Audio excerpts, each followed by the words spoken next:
नमस्कार भाई लोग, कालवाम आपके भाई मोनू सिंह। कल रात में जिस होटल में ज्योति सिंह रुकी हुई थी, उस होटल पे पुलिस की टीम गई थी चेकिंग के लिए, जिसको लेकर काफ़ी सारा ड्रामा क्रिएट किया गया कि आप लेडीज़ पुलिस लेकर क्यों नहीं आए।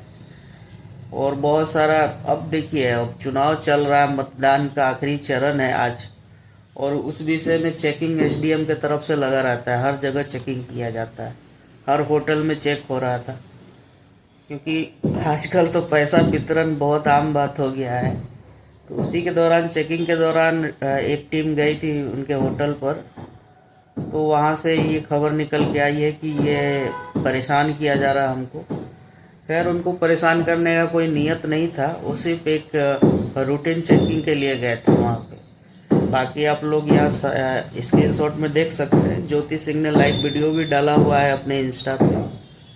बाकी आप लोग क्या राय है, आप लोग कमेंट में ज़रूर बताइए। आप किसके समर्थक है, बीजेपी के हैं, आरजेडी के हैं, किसके हैं? तब तक के लिए जय भोजपुरी।